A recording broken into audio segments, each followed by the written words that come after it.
अभी इलेक्शन का टाइम चल रहा है और अभी जो फर्स्ट टाइप के इलेक्शन हो रहे हैं उसमें किस तरह का माहौल है देश में और कहाँ पे क्या हो रहा है उसमें हम देखते हैं एक बार क्या हो रहा है। जैसे कि न्यूज़ में अभी आ रहा है कि मणिपुर में जब इलेक्शन हो रहे थे फर्स्ट स्टेप के, तो वहाँ पर किस तरह से जो गुंडे हैं वो पोल बूथ पर चले गए और वहाँ पर उन्होंने गुंडागर्दी की, वोटर को धमकाया और जो ईवीएम है उसको उठाया, उसको जला दिया, तोड़ दिया, फोड़ दिया।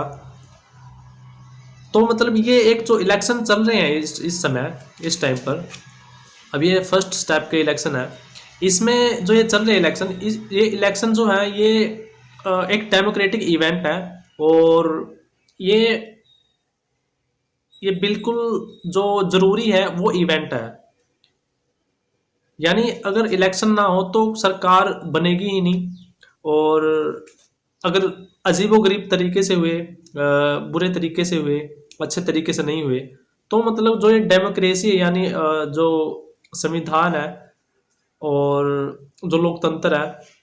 उसकी वैल्यू जो है वो ख़त्म हो जाएगी। या फिर जो उसका जो लेवल है, जो डेमोक्रेटिक है, जो डेमोक्रेसी है, जो लोकतंत्र है, उसका जो लेवल है वो नीचे गिर जाएगा अगर ये जो इलेक्शन अच्छे तरीके से नहीं हुए। तो इतने टाइम से वीवीपैट मशीन और जो ईवीएम है, इलेक्ट्रिक वोटिंग मशीन है, उस पर बहस चल रही थी, डिबेट चल रही थी। तो अब जो ये इलेक्शन चल रहे हैं इसमें जो फर्स्ट स्टेप के इलेक्शन आए हैं, अभी तो जो जब ये मणिपुर में हुए और उत्तर प्रदेश में भी हो रहे थे इलेक्शन, वहाँ भी गड़बड़ी हुई है, राजस्थान में भी हुई है गड़बड़ी। और वहाँ पर मणिपुर में तो हो ही गई है, वहाँ पर तो मशीन को जो ईवीएम उसको जला ही दिया गया और धमकाया गया वोटर को कि आप किसी एक पार्टी के जो उम्मीदवार है, जो कैंडिडेट है, उनको ही वोट डालें। और कई जगह पर जब कुछ अपना कुछ लोग जो है वो लाइन में खड़े थे और जब पता चला कि मतलब देखने से अगर पता चलेगी वो किसी एक कम्युनिटी के हैं या फिर एक ही तरह के जो लोग हैं, तो उनकी आईडी जो है वो चेक करी गई। तो जब इलेक्शन जो बूथ है, इलेक्शन पोल है, जो चुनाव बूथ है जहाँ पर वोट डालते हैं, तो उस पर जब हम जाते हैं तो वहाँ पर हमें आईडी कार्ड दिखाना पड़ता है, वोटर कार्ड। जब वोटर कार्ड दिखाएंगे तभी हम वोट डालेंगे। तो उससे पहले जो वो पुलिस वाले हैं, जो चेक करने वाले हैं, कि उस समय चेक कर रहे थे कि आप बताइए, आप आपकी आईडी दिखाइए, आपके जो पास डॉक्यूमेंट है, आपका नाम क्या है, वो उनसे पहचान पूछ रहे हैं। वो भी उत्तर प्रदेश में, जब इस तरह के हालात पहले से भी हो रहे हैं, जब सीए आ रहा था, और सीए के हालात अभी भी हैं और गवर्नमेंट ने बोल भी दिया कि सीए लागू होगा। तो इसको थोड़ा थोड़ा थोड़ा ध्यान में रख के हम ये देखते हैं कि ये इलेक्शन किस तरह से चल रहे हैं। जो इलेक्शन कमीशन है वो इलेक्शन को अच्छे तरीके से करवा रहा है, कोशिश कर रहा है करवाने की, या फिर वो सिर्फ बोल रहा है कि हम इलेक्शन करवा रहे हैं अच्छे तरीके से, फेयर एंड क्लीन जो इलेक्शन है वो करवा रहे हैं। तो मणिपुर में घटना हुई, रामपुर में अखिलेश यादव का एक पोस्ट आया कि रामपुर में महिला जो वोटर हैं उनको दौड़ाया गया, उन पर लाठीचार्ज किया गया। और रामपुर में तो पहले ही एक युवक की मौत हो गई थी। तो जब ये इलेक्शन चल रहा है, इलेक्शन में एक गड़बड़ी, हम कह रहे थे कि ईवीएम जो है, ईवीएम मशीन में गड़बड़ी हो सकती है, ईवीवी पैट है जो उसमें गड़बड़ी हो सकती है, वो तो गड़बड़ी है ही, लेकिन अलग से ये गड़बड़ी चल रही है कि ईवीएम मशीन को ही जला दो, इलेक्शन होने ही ना दो, शांतिपूर्ण इलेक्शन। अगर कोई प्रोटेस्ट हो रहा है उस प्रोटेस्ट को होने ही मत दो, उसमें गड़बड़ी कर दो, इलेक्शन चल रहा है उसमें गड़बड़ी कर दो। और फिर जो आरोप है, वो आरोप जो ओपोजिशन है उस पर लगा दो। और जो इलेक्ट्रल बॉन्ड है, जिसकी वजह से पता चला है कि जो मोदी है, हमारे प्रधानमंत्री मोदी है, उन्होंने कितना बड़ा जो घपला है, जिस कितना बड़ा जो घोटाला है, कितना बड़ा घोटाला वो उन्होंने किया। और कैसे अरविंद केजरीवाल जी को पकड़ रखा है एक फर्जी केस में, क्योंकि अभी तक उनको मनी ट्रेल मिला ही नहीं है, कहीं पर कोई पैसा मिला ही नहीं है अरविंद केजरीवाल के पास से, ना उनके किसी फ्रेंड के पास से, घर घर पर नहीं मिला, कहीं पर नहीं मिला, बैंक अकाउंट कहीं पर नहीं मिला। और उनको अभी पकड़ रखा है चुनाव के टाइम पे, इलेक्शन के टाइम पे, तो उनको पकड़ रखा है। और जब इलेक्शन बॉन्ड के थ्रू हमें पता चल गया है कि बीजेपी ने पैसे लिए थे उसी कंपनी से जिस कंपनी ने पैसे देने का आरोप अरविंद केजरीवाल पर लगाया गया है सरकार के द्वारा, ईडी के द्वारा, कि उस कंपनी ने अरविंद केजरीवाल को पैसे दिए और जो शराब घोटाला है वो हुआ। तो वो जो शराब घोटाला है वो, उसमें कोई अरविंद केजरीवाल के पास या उसकी पार्टी में किसी के पास भी कोई पैसा दिख नहीं रहा। और जो बीजेपी है, बीजेपी के पास डायरेक्ट अब दिख रहा है, उस समय दिख नहीं रहा था, अब दिख रहा है। तो जब ये इलेक्ट्रल बॉन्ड का जो डेटा है जो एसबीआई ने जब रिलीज किया था, उसी समय अरविंद केजरीवाल को गिरफ्तार कर लिया गया, उसी समय गिरफ्तार कर लिया गया। उससे पहले समन भेजे गए थे कि आप से पूछताछ की जाएगी, आप आ जाइए, लेकिन उस समय उसको गिरफ्तार कर लिया गया। तो इस टाइप से जब नेताओं को गिरफ्तार किया जा रहा है और अभी तक कार्रवाई हो रही है, उनको मतलब तिहाड़ जेल में भेज भी दिया गया। और जो ईडी है, ईडी जो इस केस में इन्वेस्टिगेट कर रही है और बोल रही है कि आगे जाके हमें एविडेंसेस मिल सकते हैं, अभी तक मिले नहीं है, अभी तक कोई पैसा मिला नहीं है। ईडी बोल रही है कि आगे मिलेगा पैसा, जब आगे मिलेगा तो अभी उसको अंदर क्यों रख रहे हैं। और जब बीजेपी के पास जब पैसा मिला हुआ है, जब पता चल गया कि इलेक्ट्रल बॉन्ड के थ्रू लिया है, और जो वो भी उस कंपनी के मालिक के गिरफ्तारी के बाद मिले हैं पैसे, और गिरफ्तारी के बाद जब उसको छोड़ दिया गया सरकारी गवाह के बनने के बाद, तब उससे और भी पैसे लिए गए। यानी खाता पहले खुल गया था 5 करोड़ का, 5 करोड़ देने के बाद उसका रजिस्ट्रेशन हो गया था इलेक्ट्रल बॉन्ड के थ्रू बीजेपी में कि आप पैसा दोगे आप बाद में भी। तो उसके बाद 34.5 करोड़ अलग से और 15 करोड़ अलग से, इस तरह से 55 करोड़ के आसपास दिया गया पैसा बीजेपी को। और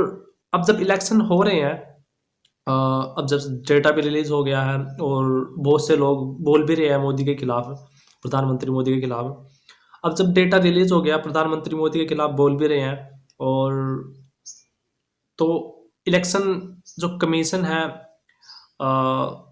वो फिर इलेक्शन करवाने की बात करता है। और इलेक्शन जब हो रहे हैं तो हमें अब ये पता चल रहा है कि वहाँ पे गड़बड़ी हो रही है। मणिपुर में हो रही है गड़बड़ी, रामपुर में हो रही है, यूपी में, सहारनपुर में, मुजफ्फरनगर में भी हो रही है, और राजस्थान में भी हो रही है। किसी तरह की गड़बड़ी चुनाव में ही हो रही है। और कुछ जगह पे तो जो पर्ची है उसको फाड़ भी दिया गया है। तो ये जब ये डेटा निकल के आया एसबीआई का, जब केजरीवाल को गिरफ्तार किया गया था, तो उस समय मैं भी गया था। अपना एक्सपीरियंस अगर मैं बताऊं तो मैं भी गया था एसबीआई में, तो वहाँ पे मुझे टीवी मिला था, टीवी एलईडी स्क्रीन जो एसबीआई में लगी हुई थी। तो उस समय न्यूज़ चल रही थी वहाँ पर, और जो गोदी मीडिया के चैनल है वो लगे हुए थे, और आवाज़ तो नहीं थी उसकी, लेकिन दृश्य जो है वो दिख रहे थे। जो स्क्रीन है वो ऑन थी और न्यूज़ चल रही थी। इतना ध्यान मैंने दिया नहीं कि किस तरह की न्यूज़ चल रही है, लेकिन एसबीआई में वो न्यूज़ चल रही थी। तो उस समय मैं जो काम करवाने गया था,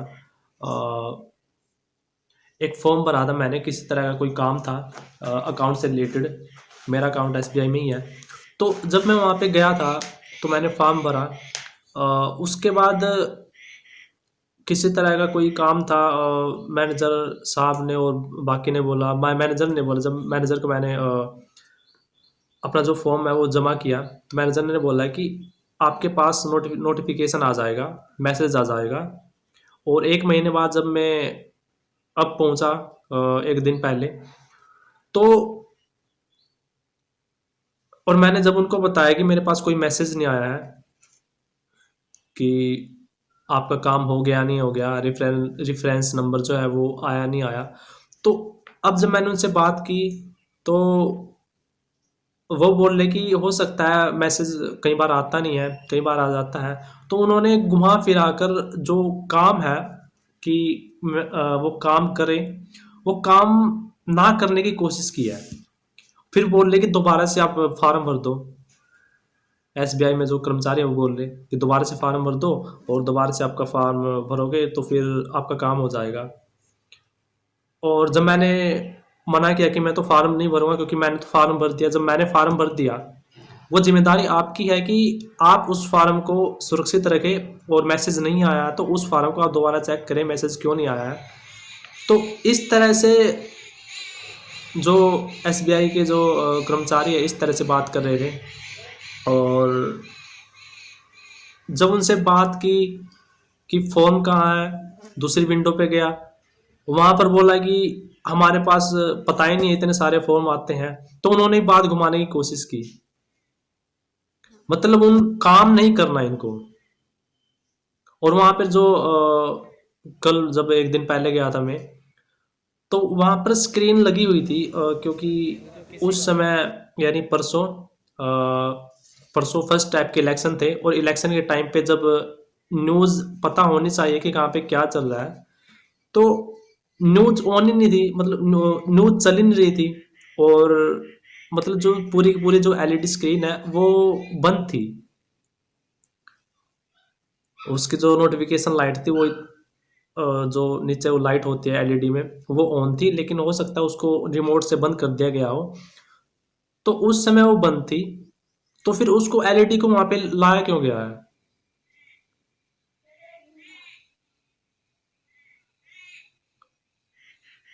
और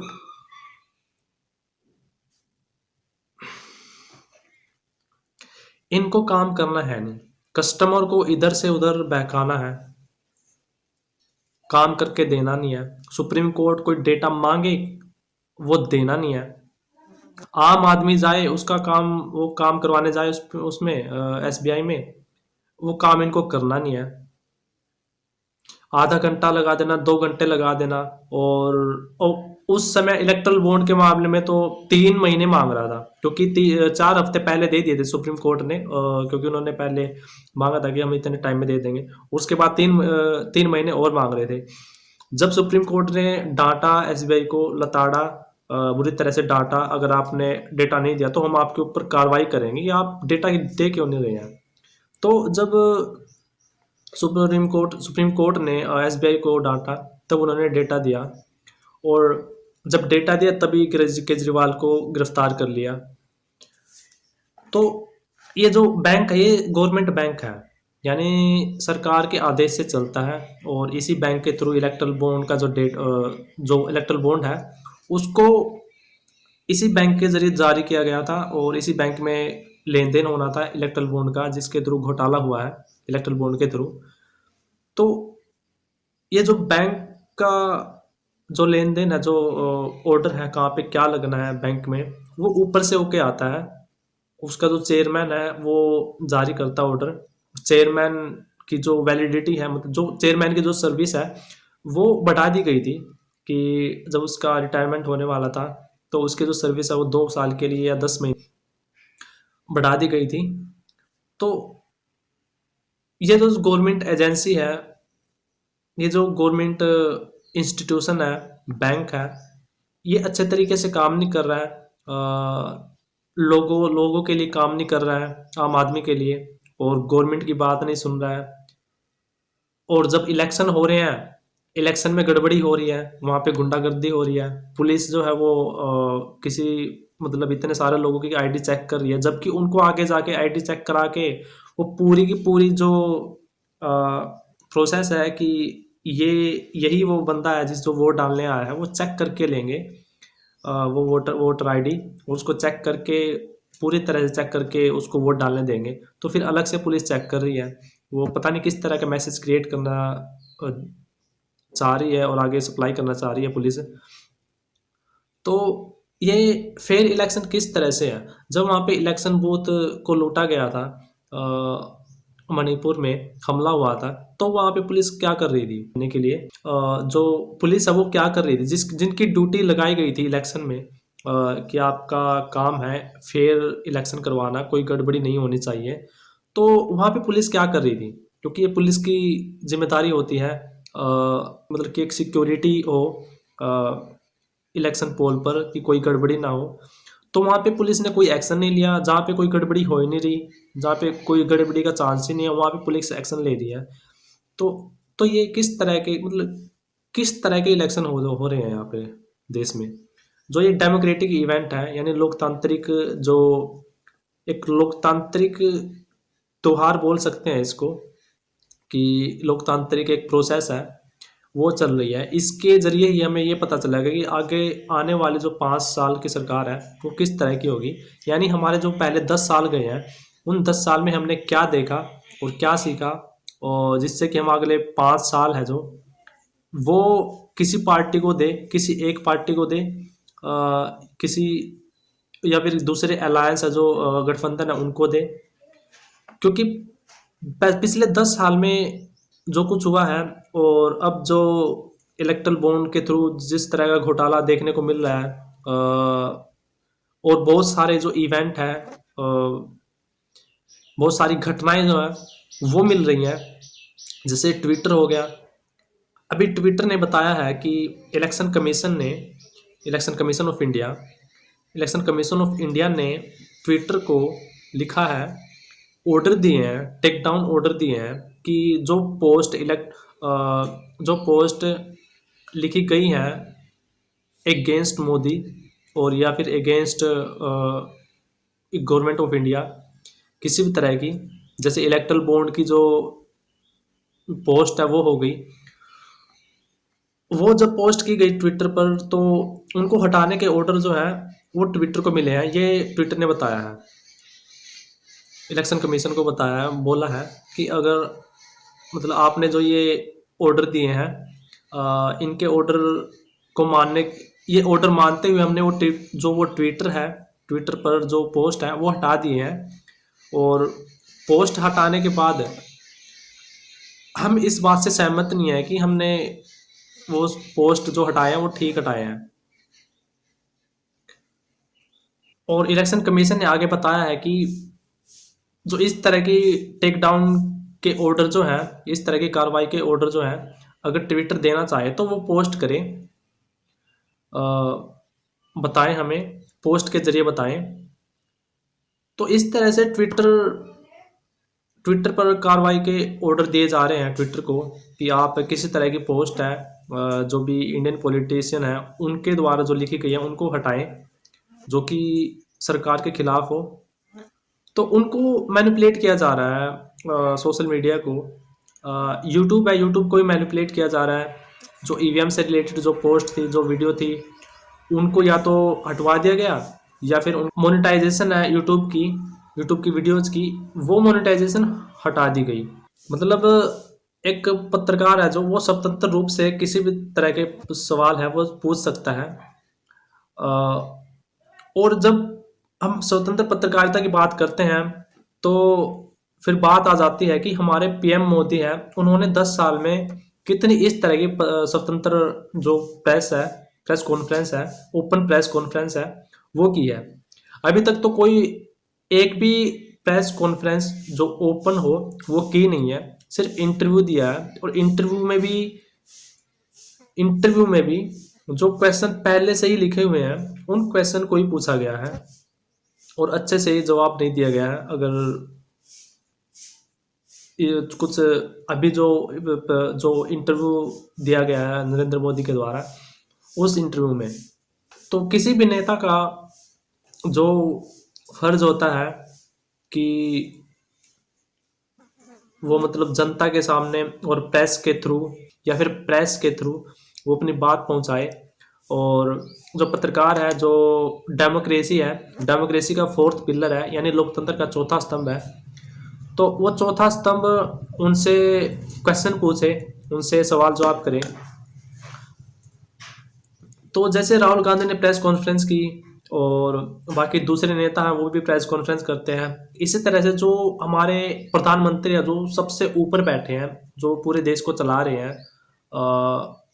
वो जब चला रहे हैं तो उन्होंने किस दिन ये प्रेस कॉन्फ्रेंस की है, क्या उनका फर्ज बनता है प्रेस कॉन्फ्रेंस करने का या फिर नहीं?